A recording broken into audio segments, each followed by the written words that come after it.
Ireland is an island approximately 300 miles long and 110 miles wide. Yet by 1821, there were 7 million people on this small island. Ireland had more mouths to feed per square mile than any other European country. With the beginning of the potato famine in 1845-46, the stage was set for one of the largest migrations of people across the North Atlantic. Most of the Irish in Cape Breton emigrated to the island in the first half of the 19th century, well before the onslaught of the potato famine.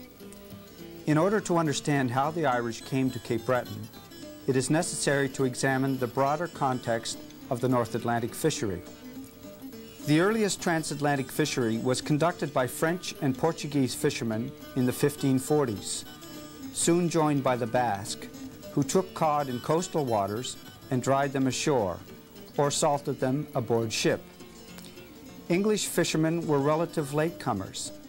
They arrived in numbers only by the 1570s, but by 1600 they controlled most of the eastern Avalon Peninsula of Newfoundland. Trade between Ireland and Newfoundland extended back at least to 1675, when ships from southwest England began calling in each spring en route to Newfoundland via Irish ports, such as New Ross, Cork, and Baltimore, to collect provisions for the summer cod fishery. From the beginning, Waterford was the center of this trade and maintained its primacy over neighboring ports on the south coast of Ireland until the commerce collapsed in the 1830s. The passenger trade was also a key factor in the Irish Newfoundland commerce. The passenger trade peaked in the 1770s and 1780s, when approximately 5,000 men departed Waterford each spring to fish in the summer cod fishery in Newfoundland. The majority of these Irishmen returned home after a season or two or moved on to the mainland. Permanent immigration to Newfoundland increased dramatically during the 19th century, so that by 1830 there were 50,000 immigrants in the colony, the great majority Irish Catholic. Some of these people moved on to Cape Breton. Most of the Irish of Cape Breton came to the island by way of Newfoundland. The first movement of Irish to Cape Breton, though, took place in the early 1700s. The Treaty of Utrecht in 1713 extended British title to Newfoundland. Forced to move to Cape Breton, the French established a thriving inshore cod fishery in the natural harbors along the northeast and southwest coasts of Cape Breton. They settled in Ingonish, St. Anne's, Little Brador, Manitou, Balleen, and numerous other outports from Gabarus to Petit de Gras. Lewisburg, however, became the headquarters for the French fishery and the capital of the colony of Ile Royale. Here we are in the King's Chapel at Lewisburg, and it's really a most appropriate place to begin to look at the Irish in Cape Breton. Up behind me on the wall here is a portrait of King Louis IX of France, who was canonized as a saint. And that's most significant because in France, the church was a theocracy. In other words, there was a union of church and state. And this was important for the Irish and helps explain why they came to Cape Breton with the French from Newfoundland in 1713. The Irish felt more comfortable among their co-religionists, among fellow Roman Catholics, than they did among the British, for instance. And this is largely because the British enacted the penal laws in Ireland in the 17th and 18th centuries. And these penal laws were essentially anti-Catholic statutes. They outlawed the Catholic Church, in fact. They prohibited Catholics from owning land, from entering the professions. It was English law that was enacted by English magistrates and enforced by English soldiers. So the Catholic Church in Ireland had to go underground. And what they do, in essence, is send young men to seminaries in France to be educated as priests. And we had 3 Irish priests in Lewisburg. We had the Abbé Byrne, who was here in 1733-34, and he serves as a missionary to the Micmacs. We had another priest here in 1744. And we have also Father Timothy Lynch, who's here in 1750, and he marries an Irish couple here in that year. And we also have all sorts of evidence relating to the Catholics here, basically because of the parish records that came out of this church. The Catholic Church keeps exacting records, and many of the Irish here serve as godfather or godmother to children being baptized. Oftentimes people come from New England. They may have been married there by an Anglican clergyman, and so when they come here they want their marriage rehabilitated in the Catholic Church in order to placate their conscience. Also, we have evidence that there was all sorts of Irish here, not just servants, for instance. We had, of course, a large number of servants, but we had an Irish merchant, a powerful merchant by the name of Thomas Power, who has his family here, his daughter. There was an Irish soldier here who was married in 1755, named by the Derrick Davis. So there was quite a range of people, priests, there's people in the professions as well. And there's tradesmen who were brought here to help build the fortifications. And we know of a total of about 60 Irish here during the period from about 1713 to 1758. After the capture of Lewisburg for the second time in 1758 by General James Wolfe and a force of 30,000 men, Lewisburg's fortifications were destroyed, but the town remained intact. Soon after the island became a British possession, the Irish were back in Lewisburg, repairing the houses of the French. The Keoghs, Powers, Kavanaghs, Slatterys, Doyles, Kennedys, and O'Tooles were among the earliest settlers during the latter period of the 18th century. The descendants of many of these early settlers still live in and around Lewisburg. By 1774, there were approximately 180 Irish in Cape Breton. Irish immigration to the island gained momentum after 1815. The principal areas of settlement included the Low Point area between South Bar and Glace Bay, Sydney and Sydney Mines, Lewisburg, Balleen and Manitou, St. Peter's and Ilmadam, Northeast Margaree, the Mabou Port Hood area, and Ingonish. Since they were unable to afford the expensive fees for Crown land, the Irish, like the overwhelming majority of settlers on Cape Breton, simply became squatters. The largest concentration of Irish was in the Low Point area, ranging from South Bar on Sydney Harbour to the present town of Glace Bay. Communities such as Gardner Mines, River Ryan, Victoria Mines, New Victoria, and Kilkenny Lake are located within the area of Low Point. Composed of 25 miles of coastline and inland settlements, the chief attraction of Low Point was good farmland, wood for fuel and buildings, and safe anchorages at South Bar and Lingan. This area became known as the Irish Grant. Although there was little direct immigration from Ireland to Cape Breton, there were tens of shipwrecks of vessels bound from Ireland to Quebec off the coast of the island. One of the most disastrous occurred in 1834. On 15th of April, 1834, the bark Astria left Limerick, Ireland, bound for Quebec. And almost 3 weeks to the day after it left Limerick, that ship wrecked here in Gooseberry Cove on the 8th of May, 1834.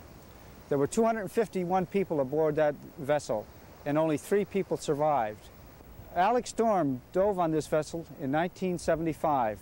Well, in 1975, when I first found the wreck, I could see from the evidence that I found on the bottom that she struck out on the head first, on the outside of the head, and that the waves worked her in until finally she came to rest behind me here in about 50 feet of water. Originally she might have been higher up on the ledge, but she slid off afterwards. She was a copper-fastened ship, typical of that period, and there's anchor chains down there, and there were anchors down there, which we, by the way, brought up for our museum. Over a period of 2 weeks, the Irish fishermen of Balleen recovered some 80 bodies from the wreck of the Astrea and buried them here on the shores of Gooseberry Cove. Some Irish settlers on Cape Breton were also deserters from the British Navy. 86-year-old Maurice Donovan describes how his great-grandfather deserted from the British Navy and eventually came to Ingonish. Yes, my great-grandfather deserted the British Navy in North Sydney, in the harbour of North Sydney, and slipped ashore there in the night time. He was on watch, and that's the way he arrived in Cape Breton. He was pressed into service in England, picked up with his father, where they were fishing in Bantry Bay. He's taken out of the boat, and he never saw Ireland after. So he was pressed into the Navy. Yeah. Now, what happened after he escaped from the Navy in North Sydney? He made his way along the shore till he got to Jersey Cove.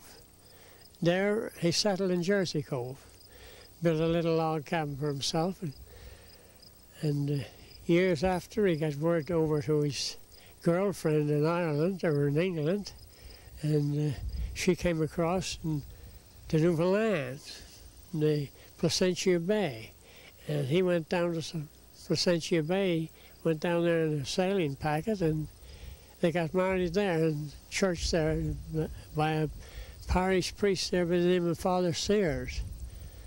And from there they came back to Cape Breton. Now, when he came back, when he came back from Placentia Bay with his wife, that was, what was his name? It was? George. George Donovan. And his wife's name was? Catherine? Malloy. Malloy. Yeah. They originally came back and went to Englishtown, didn't they?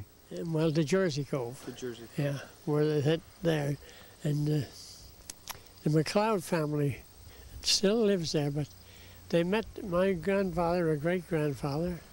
He met a McLeod that was living down here in Ingonish among the Catholics. He was a Presbyterian, and he was like a sore thumb here, I guess. And George Donovan was in the same position up in Jersey Cove. He was among Presbyterians there, and he was a sore thumb. So they got acquainted with each other, and they made a trade. They traded the properties. McLeod left Ingonish and went to Jersey Cove, and Donovan came to Ingonish and settled here.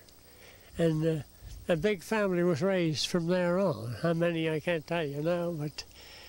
Like Maurice Donovan's great-grandfather, immigrant Irish to Cape Breton sought to join their fellow Irish for mutual comfort and support. By the 1820s, there was a large settlement of Irish on Ile Madame. The Irish on Ile Madame have a long history. I'm standing here in front of the Cathedral of Notre Dame, which was completed by Father Jean-Pierre Miranda in 1837. In 1835, when Father Miranda first arrived in Arishat, he reported that he had something like 2,300 parishioners in his parish. 1/5 of those parishioners were Irish. They lived here in Arishat as well as in Rocky Bay. Here we are in the beautiful community of Rocky Bay, which is really an enclave of Irish people in Ile Madame. Ile Madame was overwhelmingly Acadian, French-speaking people, but these people in Rocky Bay maintained their Irishness. Rocky Bay had first been settled about 1803 when Lawrence Kavanagh came from Lewisburg and got a grant of land here. By the 1820s, there's a large settlement of Irish people here. Kehoes, Keatings, Flynns, Kileys, Stones, and more. What they did was oftentimes the men would go to get wives. Girls of Irish descent would go to Margaree, would go to St. Peter's and river inhabitants and bring back young girls to marry. And so they maintained their sense of Irishness in a sea of overwhelmingly French population. By 1881, the Irish represent only 8% of the population, but they maintained their community, their sense of community, and their sense of being Irish. And here, as in much of Cape Breton, they farm and they fish. And many of the young men, beginning in the mid-19th century, start to go off to Gloucester to fish. Those that are married, of course, come back, leave in the spring, come back in the fall. And of course, the wives, the Irish wives, are left here to look after the farming. According to longtime Arishat resident Marshall Bourneau, the Rocky Bay Irish kept to themselves. Rocky Bay was a large, large district. I mean, it runs all along the coastline, and a very rough coastline. A lot of Irish people settled there, and they were excellent farmers and excellent fishermen.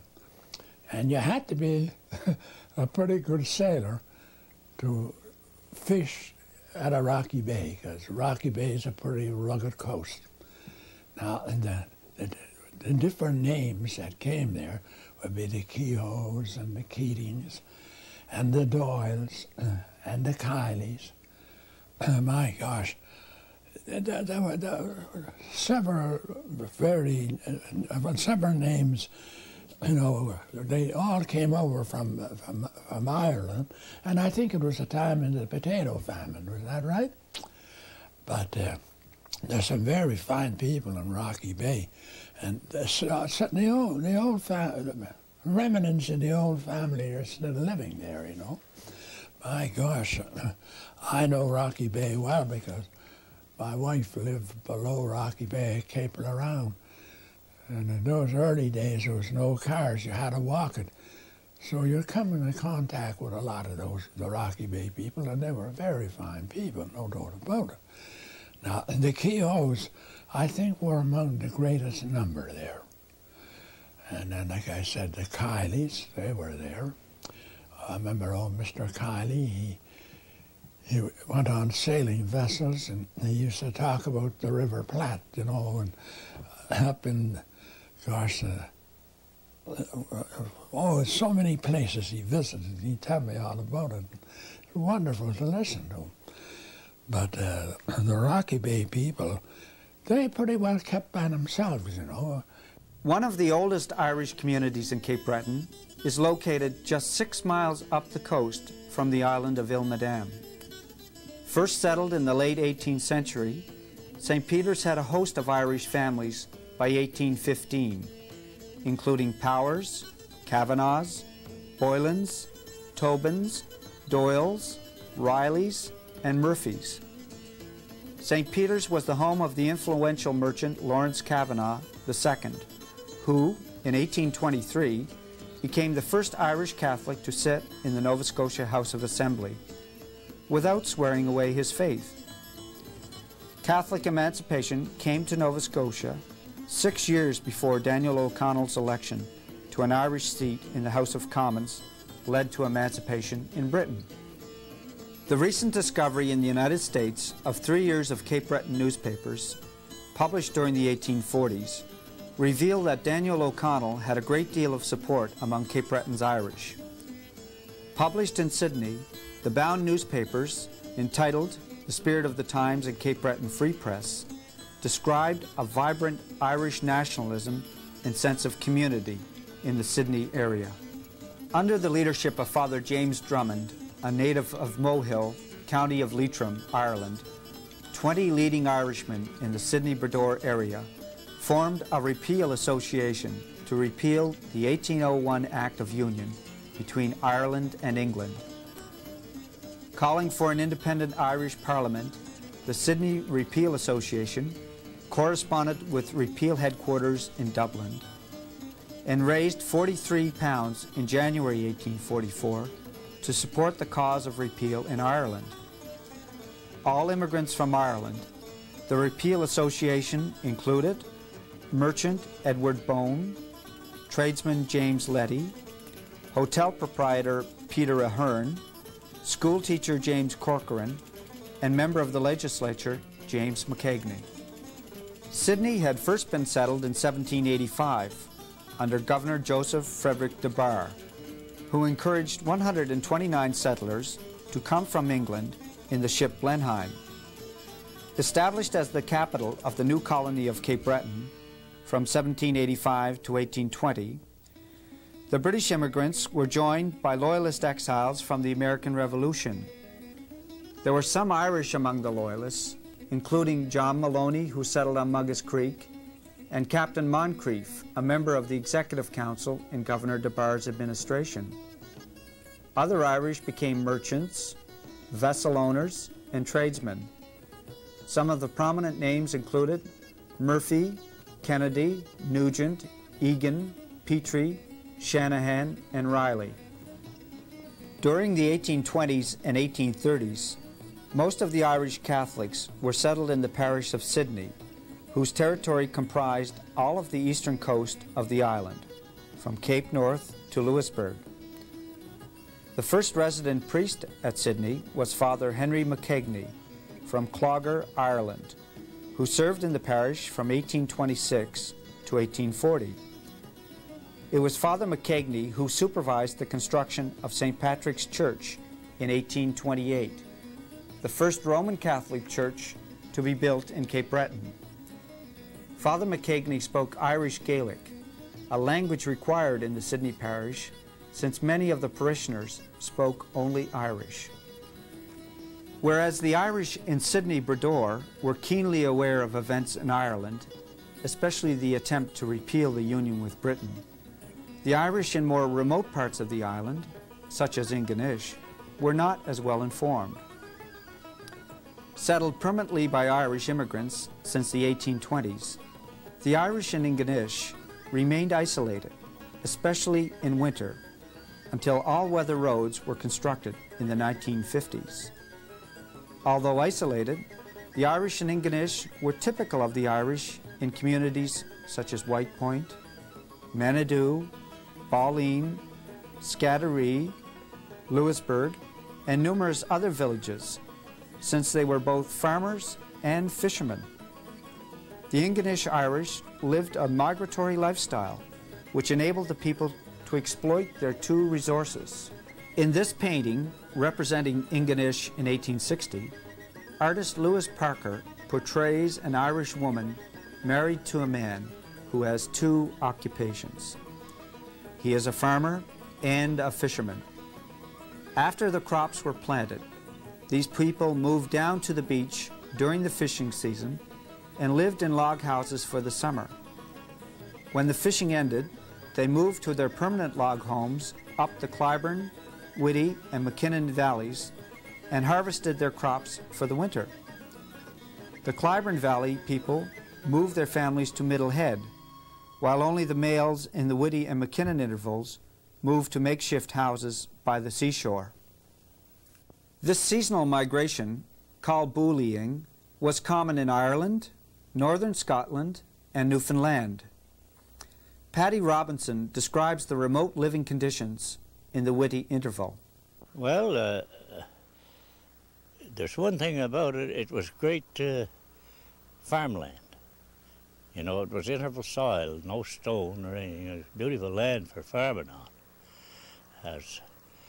And it had, like I say, lots of wood, lots of water, and as far as that, the only thing was against it, it was kind of far away from the main industries, like the fishing and one thing or another. If you had to go to work, you had to walk 3 or 4 miles to get out to where the work was going on.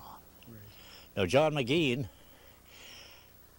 the Middlehead Trap Company was established out on Middlehead, way out beyond the lodge in them first years.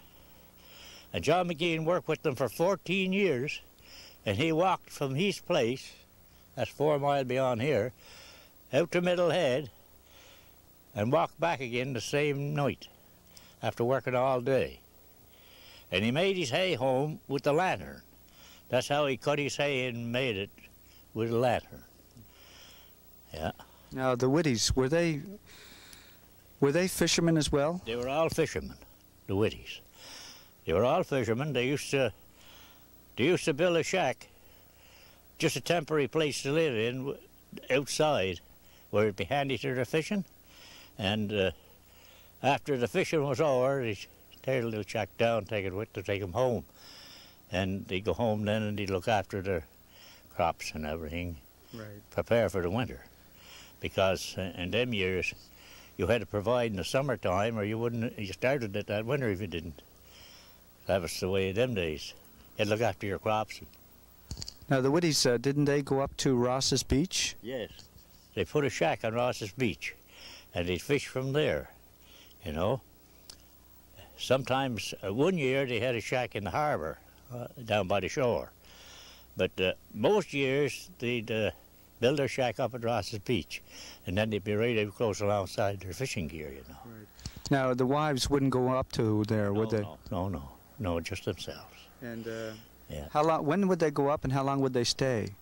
Well, now, when the lobster season opened, 15th of May, I think, they'd be up there then. And they'd stay there then the lobster fishing was over. That'd be in July.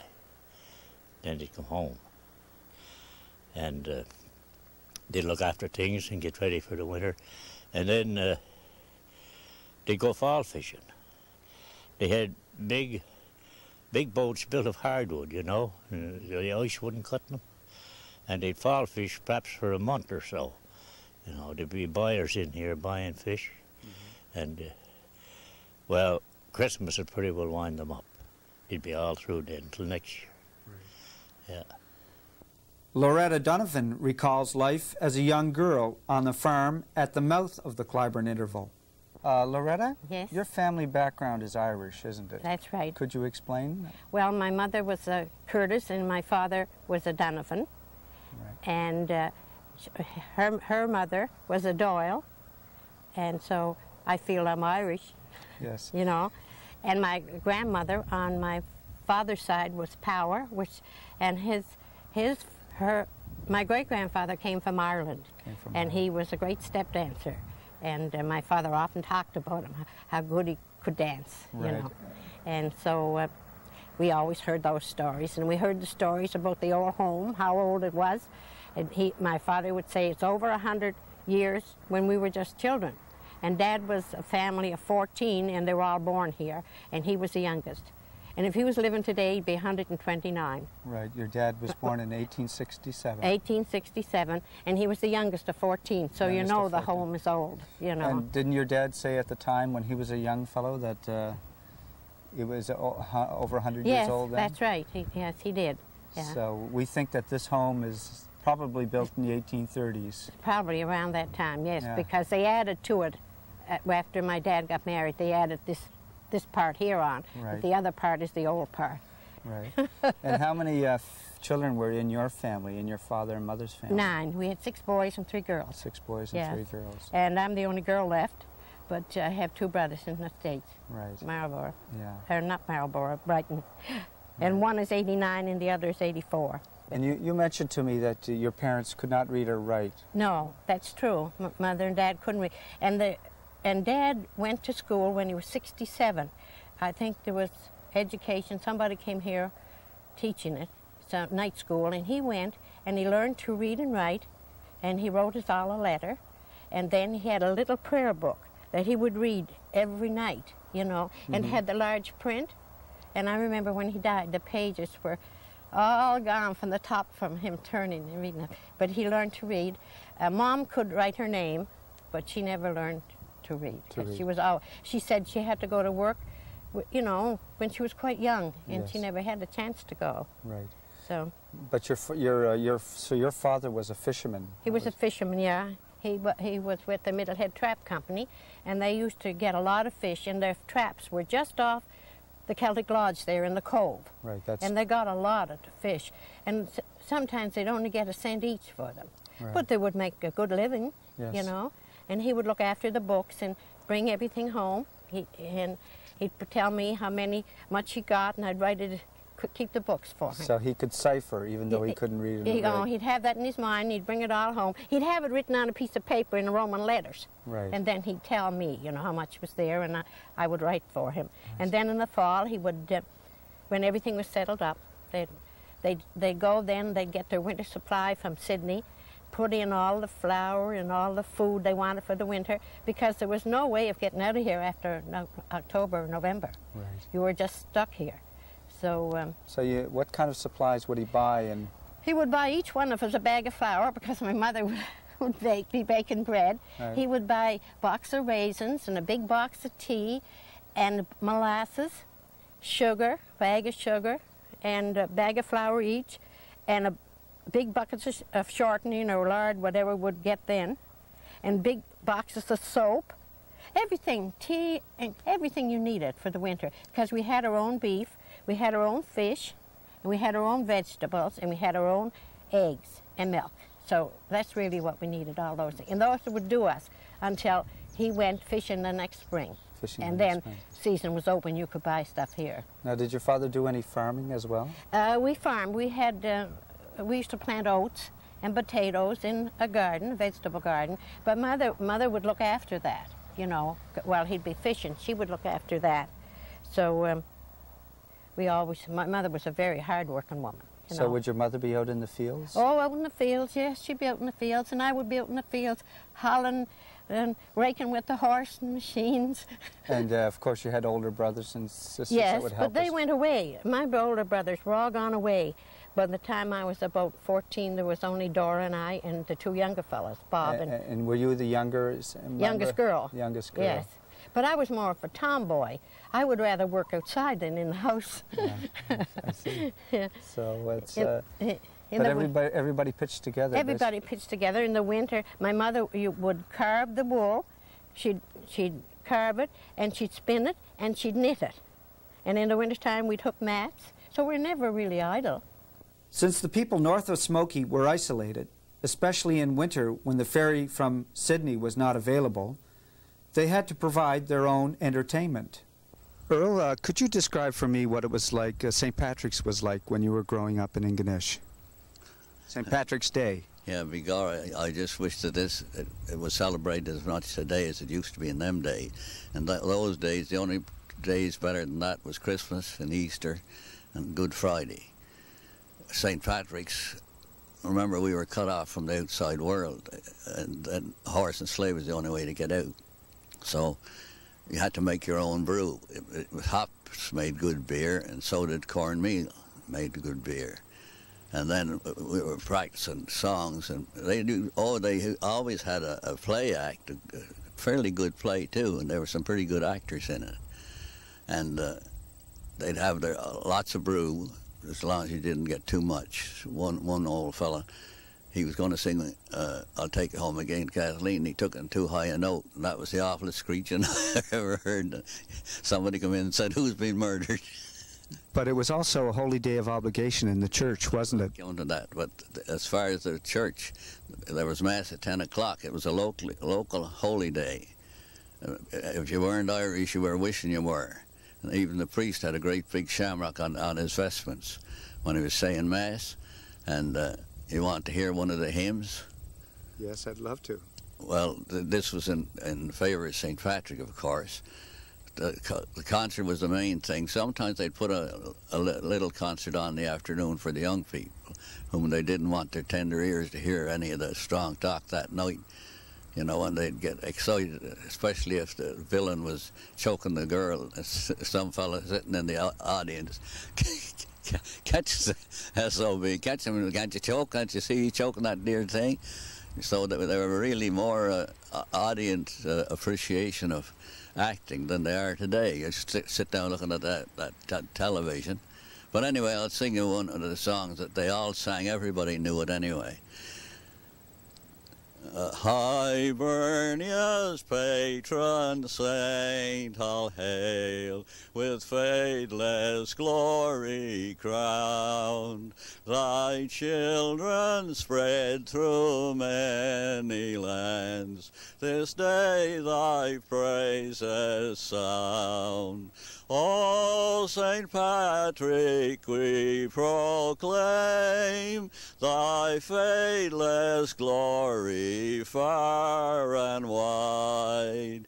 Grant that, shielded by thy name, we may at last with thee abide. The great majority of Irish in Cape Breton were Roman Catholics, but as Mabou resident Jim St. Clair explains, there were Protestant Irish on the island as well. William Mckean's house here makes me think a lot about the Irish in this part of Inverness County. William Mckean was of Scotch-Irish origin, that is to say his ancestors had come from Scotland to Ireland in the late part of the 1600s, stayed there for a generation or two, and then they came to Nova Scotia via New Hampshire. But he identifies himself on the census as being of Irish origin. The Mckeans were amongst the very earliest settlers in Mabel, and they were of that group of Irish settlers here who were Protestant, who were Presbyterian. The Mckean brothers and also the Wrights and the Benvies were amongst the early signers for the Presbyterian Church in Mabel. William Mckean, just to say a few more words about him, was probably the most prominent person who lived in Mabel in the 1800s. He was very responsible for the development and the setting out of Mabel Village as it is today. He had a beautiful farm here, a 600-acre farm. He also built what I think is one of the most beautiful houses in all of rural Nova Scotia. He calls this place Clayton Farm. The building is 1846-47, just about along in that period of time. The Irish in the 1818 census in Mabel were approximately 15% of the population here. After that time, a few more came, and they lived mostly in Brook Village, which at one time was really known by the Scots people as the Irish town, or the place where the Irish lived. Indeed, some of the Irish who lived there spoke their Irish Gaelic so clearly that the Scotch Gaelic people here could understand what they were saying and could communicate with them. I would want to say that amongst the storekeepers, amongst the early telegraph operators, amongst the mill owners, the people who were doing for their own day manufacturing, in running a small shoe factory, in harness making, and certainly in milling, in grist mills, the Irish were very important in the commercial and economic and probably intellectual development of this place. In addition to the settlers, there were some outstanding Irish school teachers here, the Burkes and also a man named Ayers, who I think also set a tone for the place which encouraged excellence in education.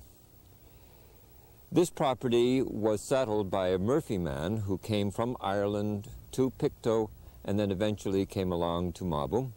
He was married into one of the Loyalist families, and he sold his property to the Mckeans.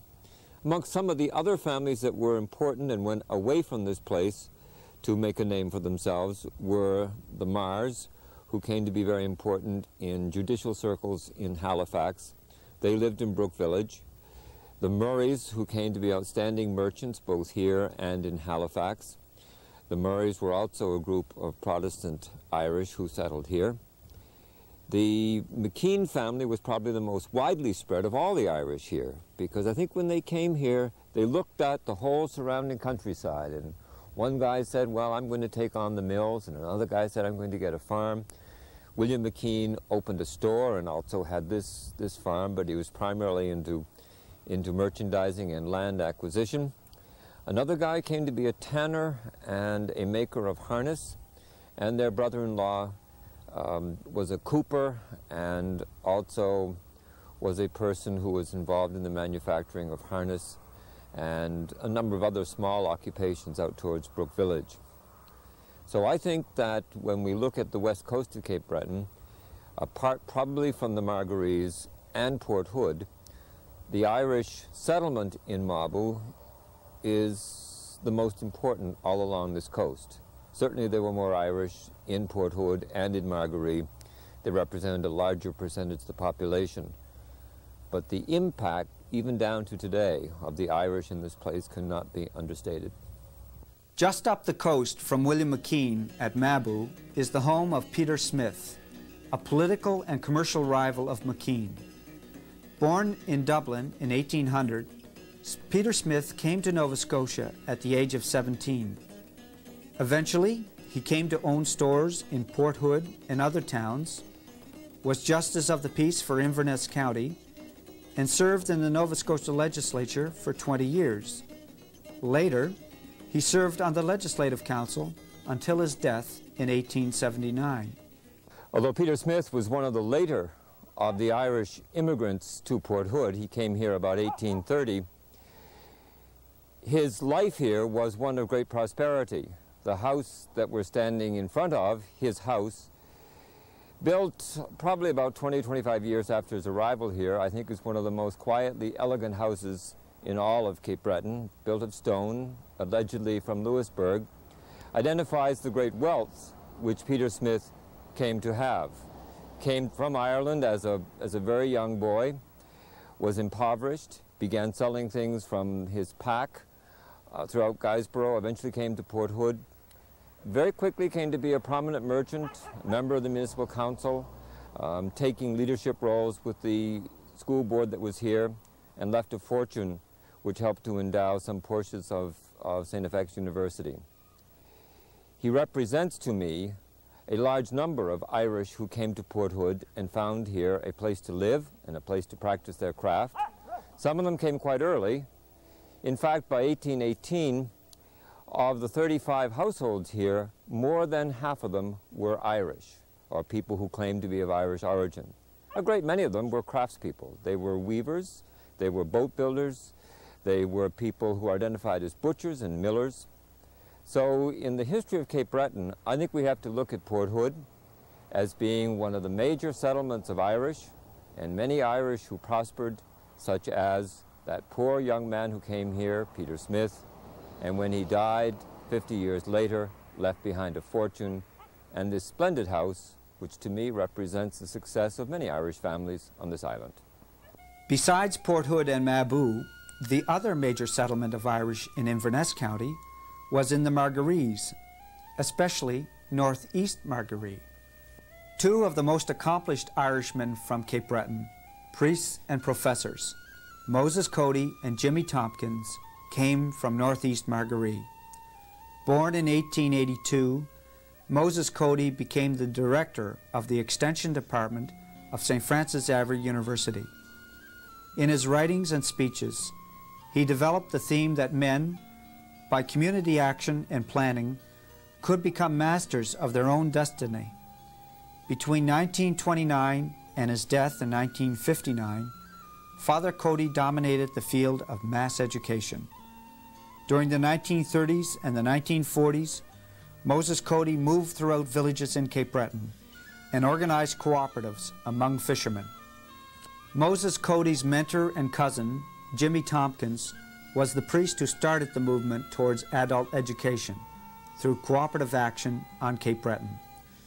The legacy of Moses Cody and Jimmy Tompkins can be seen in the cooperative stores and the strong credit union movement in towns and villages throughout Cape Breton.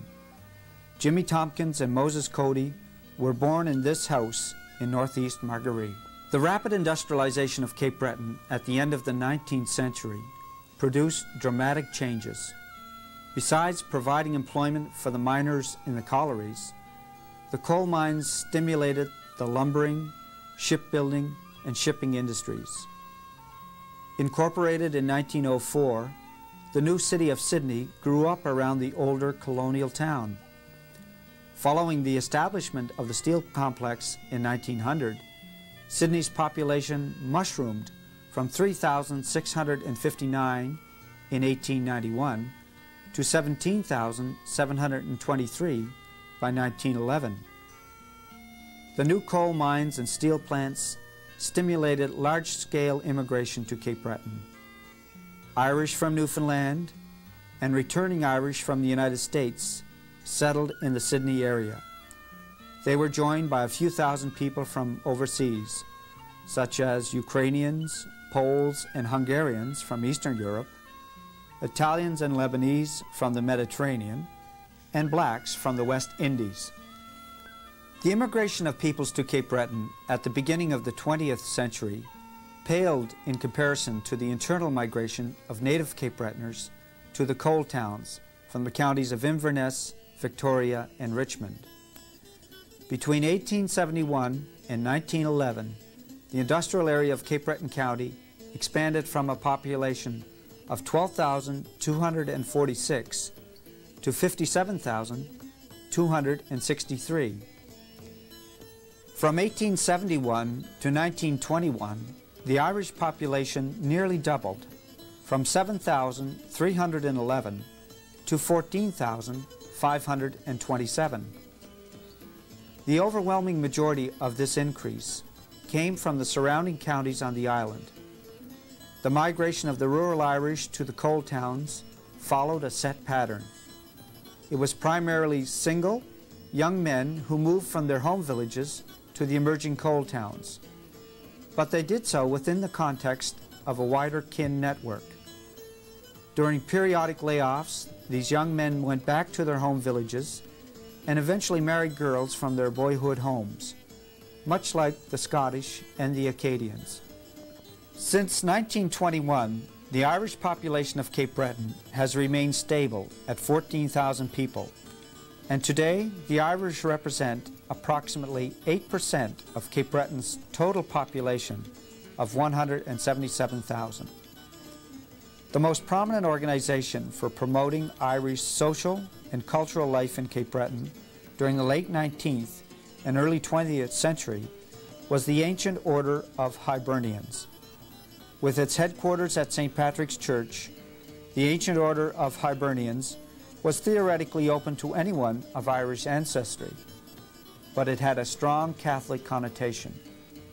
Mike Fitzgerald was the last president of the ancient order of Hibernians in Cape Breton and the current president of the Irish Benevolent Society.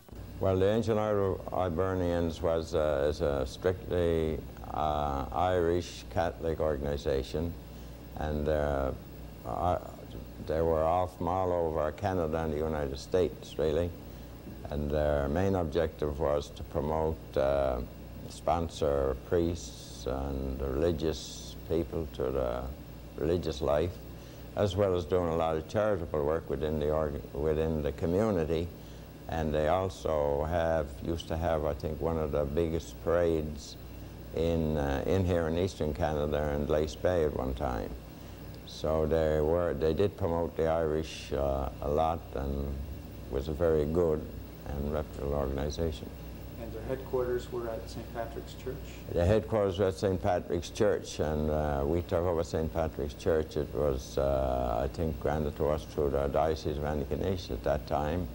And of course, a lot of work was done by the Irish, the ancient order of Hibernians, and that went on, I think, to 1964, I think, when the ancient order of Hibernians were kind of faded out. And then the Irish Benevolent Society came on the scene.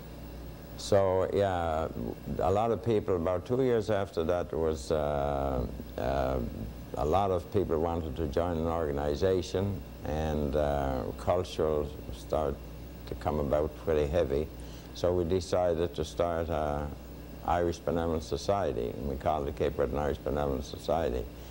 And it meant then that anyone from Irish, all backgrounds, whether you be Protestant, Catholic, or religion had no bearing on it, neither did politics. So we started off in 1966, I think it was, yes. And went over very well. We had a very large number starting off our group.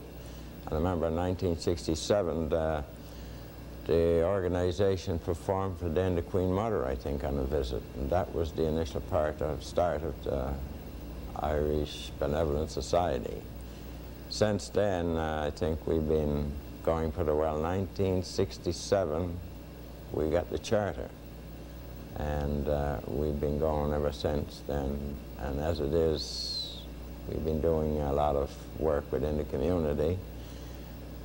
Basically, our job is promoting the culture, really, within the area. Of course, we take a lot of part in community activities.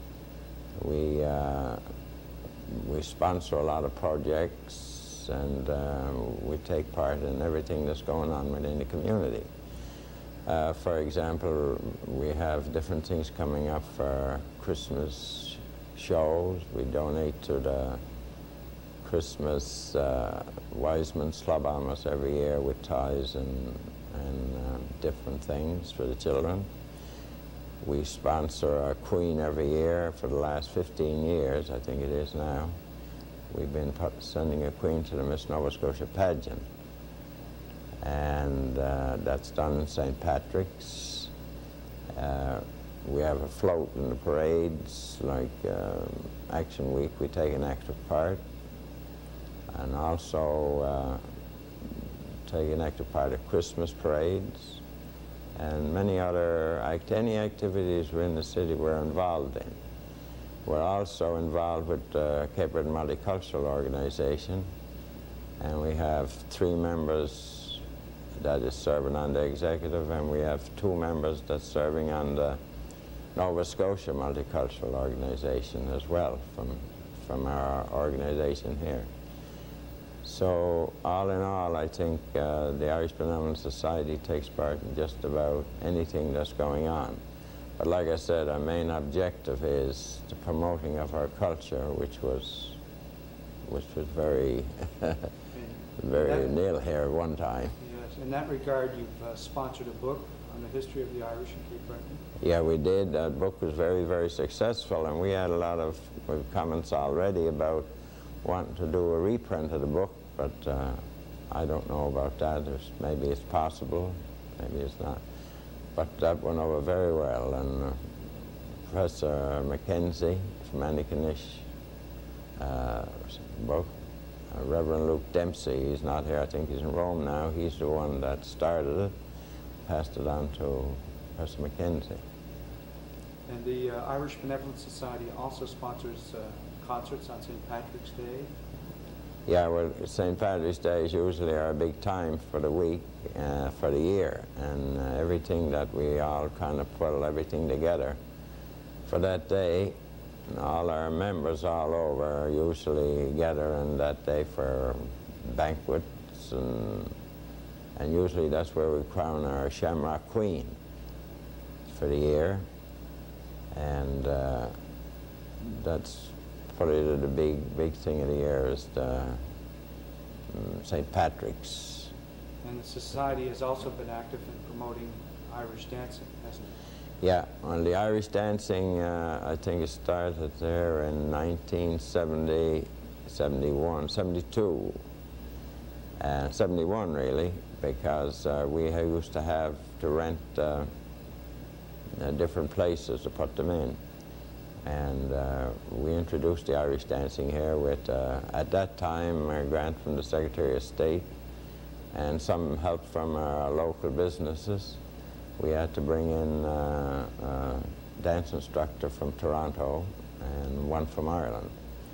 So from then on, our dancing school has been going very, very good.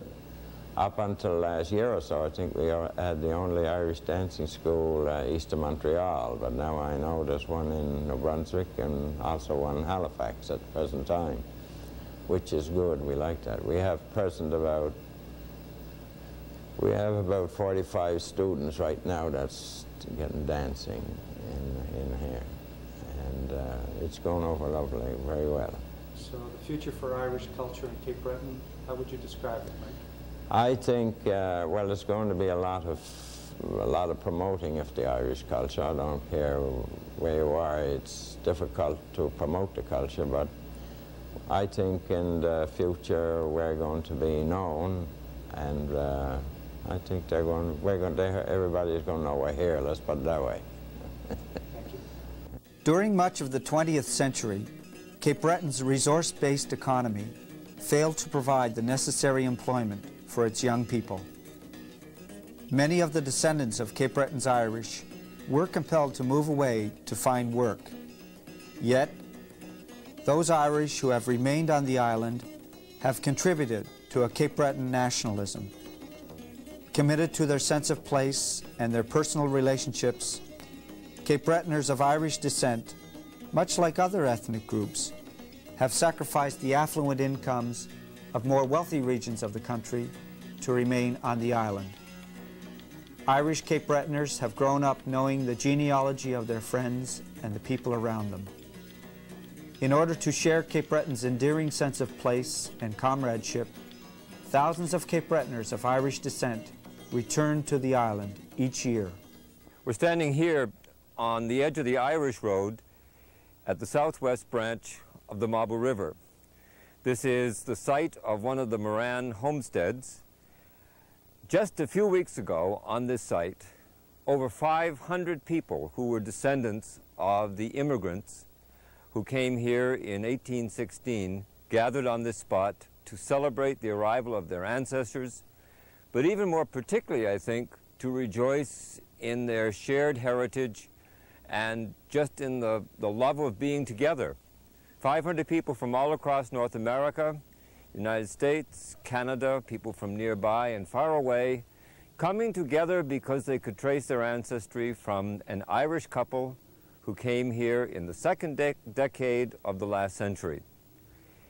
I think this whole group then stands for the renewed interest that people have in identifying their heritage, the T-shirts that they had for that day, with which I was gifted, this plaque, this identification of this home site. It stands not only for the Morans and the Breens, but I think it stands for all of those Irish families which contributed so much to Cape Breton and who today are contributing a lot to the society. The descendants of the Morans in Mabo and Port Hood are a part of the ongoing life of this community. They're in business, they're teaching school, they're raising children, they're helping with fire departments, but many of them, just for the love of it, brought over 500 of their kith and kin together one summer day at the Upper Southwest Mabo homestead of the Moran family.